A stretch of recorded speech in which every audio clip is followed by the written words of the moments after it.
আসসালামু আলাইকুম। বর্তমানে এসএসসি পরীক্ষা চলমান।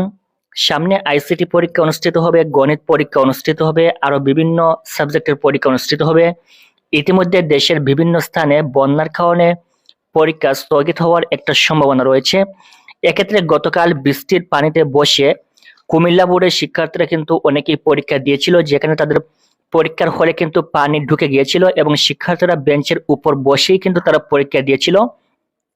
এক্ষেত্রে তাদের পরীক্ষার প্রস্তুতি নিতে কিংবা পরীক্ষা দিতে অনেক ঝামেলার সম্মুখীন হচ্ছে এবং ইতিমধ্যে বিভিন্ন নিউজে তারা বলছে, এখানে সময় নিউজ বলছে 5 জেলায় বন্যার সংখ্যা, 4 নদীর পানি বিপদসীমার উপরে। এখান থেকে আমরা আরেকটা নিউজ দেখি, এখানে বলছি যে 4 নদীর পানি বিপদসীমার উপরে, দেশের 5 জেলায় বন্যার পূর্বাভাস। আমরা বিগত বেশ কয়েক বছর থেকে দেখছি যে প্রতি বছরই মোটামুটি বন্যার আশঙ্কা থাকে এবং যখন বন্যা চলে আসে তখন কিন্তু বিভিন্ন বোর্ডের পরীক্ষা স্থগিত হয়।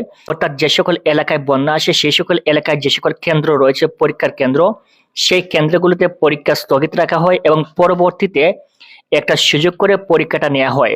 এক্ষেত্রে দেশে বিভিন্ন জায়গায় কিন্তু বন্যার আশঙ্কা দেখা দিয়েছে এবং বন্যা চলে আসছে।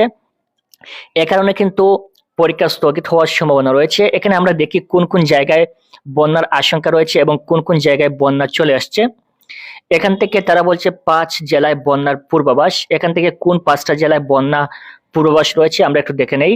দেশের বিভিন্ন স্থানে গতকাল থেকে ভারী থেকে অতি ভারী বৃষ্টি শুরু হয়েছে, আর এই বৃষ্টির কারণে দেশের 5 জেলায় বন্যা হতে পারে বলে জানিয়েছেন বন্যা পূর্বাভাস ও সতর্কীকরণ কেন্দ্র।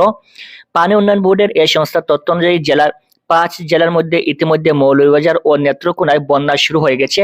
বাকি 3 জেলায় বন্যা হতে পারে, কারণ এসব জেলার নদ নদীর পানি বাড়ছে। এর মধ্যে এখন যে বৃষ্টি আছে তা আরো অন্তত 5 দিন থাকতে পারে বলে বৃষ্টি পূর্বাভাসে বলা হয়েছে।